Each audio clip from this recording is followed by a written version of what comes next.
thoughts, things like that as well. It's definitely not a topic that a lot of people like to talk about, but I think the more that we do talk about mental health and mental health awareness, that we can help people make that step to just open up and, go through the process of finding some help. Absolutely. And thank you, Lori, for joining me today. I really appreciate it. Lori is also a health coach, and also she's a gym owner where she lives. Yes, I am. Yeah. And so she teaches classes, and she knows about nutrition, health and wellness, all the things. So anyway, Many hats. Yes. many hats. I'm excited to have you here with me, Lori. And yes, May is Mental Health Awareness Month. It was actually started in 1949 by the Mental Health America organization, and which is longer than I'm old. So it's been around for a while. And we know that mental health illness has a stigma, right? And I think that what they're trying to do is like reduce that stigma, get rid of the stigma, and realize, it's not a bad thing. It's like when you break your arm, you need treatment, right? So and nobody thinks anything about that. Well, they feel sorry for you, of course, they want you to heal. But this is a thing where just because it's more mental, we can't see it.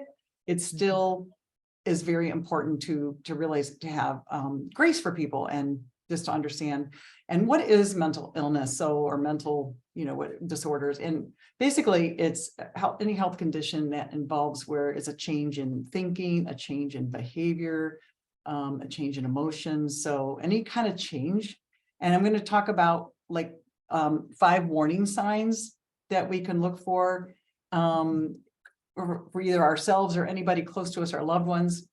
And Lori and I do want to talk a little bit about, be a little bit more vulnerable about how maybe tragedy has been close to us, of people with mental illness. And so, and I just want to, I guess I'll go first. I'll talk really quickly about recently a friend in her 60s, and was the epitome of health. And for whatever reason, she became got some mental health issues. And I don't want to go into details, and got treatment and was doing better, was doing well. And then unexpectedly took her own life, and I just don't understand it. Obviously it's something that we're shattered by it. And it's devastation left for the family. Of course, the person is out of pain, which is good, but what's left is ugly, so anyway, but I just want to talk about that because it's been heavy on my heart. And I really feel like you kind of second guess yourself. What could I have done?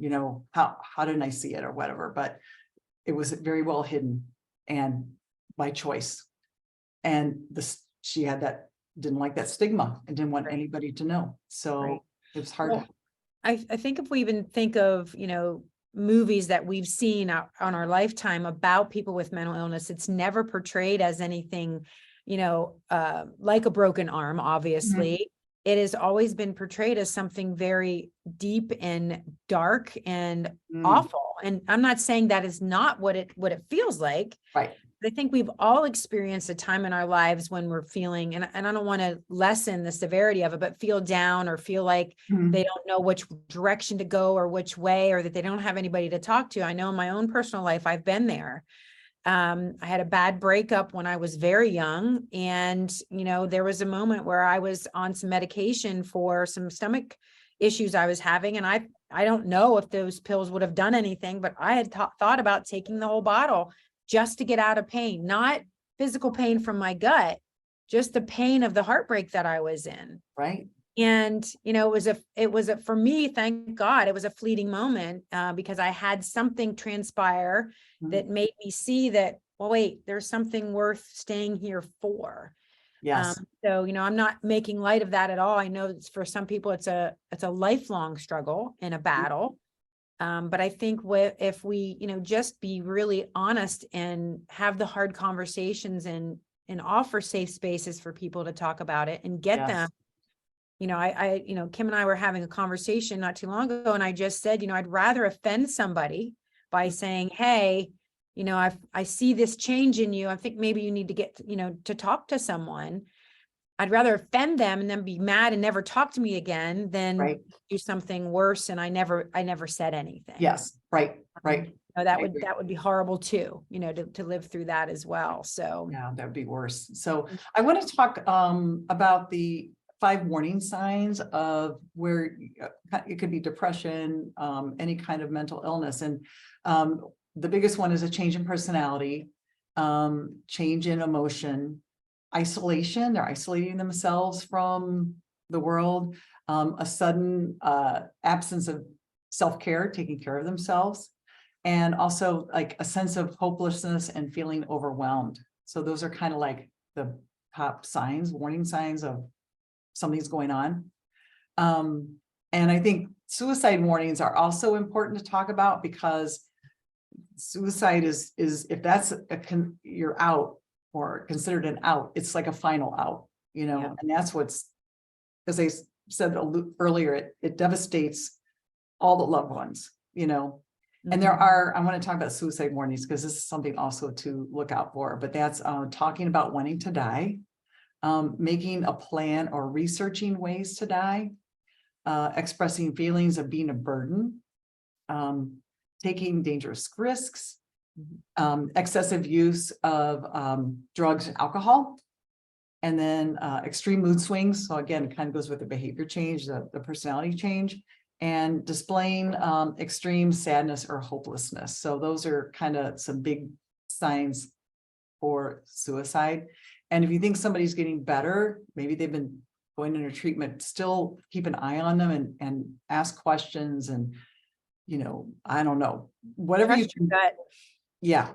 Yeah. We don't, I think we shrug that off a little bit, our intuition and feeling like something's off. Mhm. And again, for fear of offending or whatever, I think we just need to do it. And it's hard. It's not easy on the other side as well. Exactly. You see somebody struggling and you don't really know what to do, but just being there to listen, to just have the conversation, I think is a good start. Now, whether they take that lead and go to further, treatment or reach out. I know in the business I'm in, I sit with people and we talk about their health and wellness overall. And a lot of people have said to me, I struggle with depression. Wow. And, a lot of what I've known, and, Kim, we talked about this too, in our research and being wellness coaches, is that there's a direct correlation with how we treat our bodies, through nutrition and fitness and our environmental, and our environment that can play a role. I'm not saying it's the only thing, and it's the cause of all depression, but it can cause some of those feelings and those thoughts. So it's, one of the things that we do know is the more that you move your body, you get sunlight, fresh air, you surround yourself with people that are on a health and wellness journey themselves, the more likely you're going to feel better about what you're doing. So it's really important that, if you are that person that's feeling those depressive thoughts that, and it's always hard, it's hard when you're feeling that, to get up and want to move. Right. But if you can just do it, even if it's 5 minutes.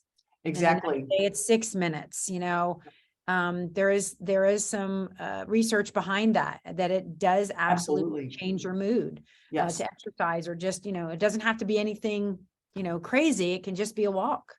Yeah. Get outside. And the other thing I want to add, Lori, those are all great ideas, is also gut health. We talked about that a little bit, but your gut, there's a lot of research how we have the gut brain connection. And so when you get butterflies in your stomach, that's from your brain, So, but also healing your gut will help healing your brain as well. And I want to use an example of my dad, who probably became an alcoholic when he was 15 in his teen years. And he was a great athlete. And I don't know how he did it, but he was able to play 3 sports at Purdue and, was a great athlete. And then by the time his 40s, he drank all those years, and it finally he stopped in his mid 40s. He had a come to Jesus wake up call. And but I know it annihilated his gut, because then he developed type 2 diabetes. you know, he didn't, and he developed depression, you Yeah. know, and developed depression, had to be on meds and was trying all different meds and never quite got it right. But it was like, now I know, looking back, what was going on with him. But yeah, that's a huge, your gut health is huge with your mental health. Yeah, and I will also share an anecdote when the pandemic was here and some of the, you know, places like ours had to shut down for a period of time. I remember, you know, just staying connected with other gym owners and, you know, what were they doing? How are they servicing their members? And I remember hearing one particular owner say that he was getting messages or emails daily from people saying, look, my mental health is struggling because I can't come work out. Oh, And so they knew that this was their way to keep everything kind of in check. yeah. And you know, I'm not here to sell you on working out, but just movement. Yes, we are. Oh, yes, we are. Just movement. But they were saying how much that, you know, not being able to do that Yeah.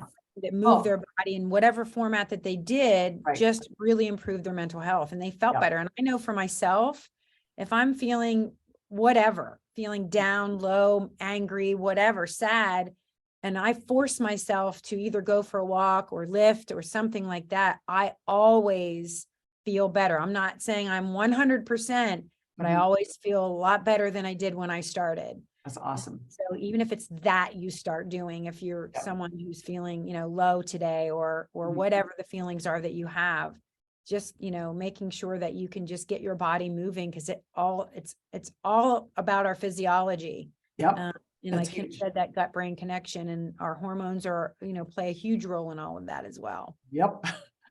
And the other thing I wanted to say, like, watch for your kids, your grandkids, especially with social media. They're showing Oh that yeah. teenagers and kids are getting depressed. They're going through depression because of what they're watching on social media and all that kind of stuff.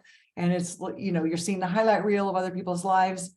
And so Yeah, that's something to be aware of. And it can happen to us adults too, all ages.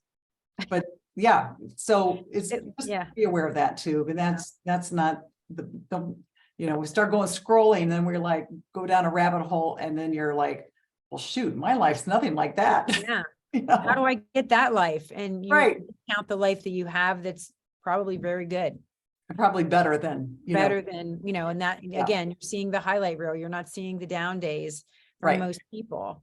And I think And we all experience that. I mean, yeah. even, you know, our celebrities, if you want to call it that, whomever you Mm, follow, I mean, they go through the same things we do. Everybody, we're all the same. We're all the same.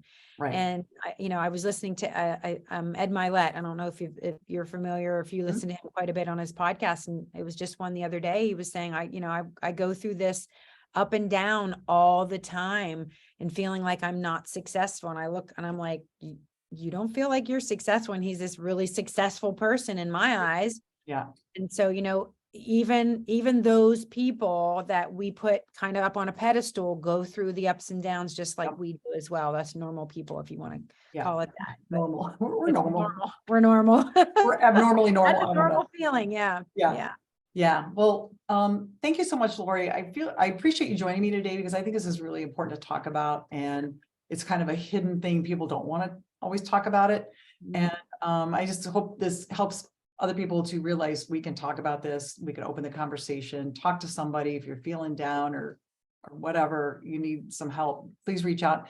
And I did look that you can text actually the suicide hotline 988. I'll put it down in our comments too. Yeah.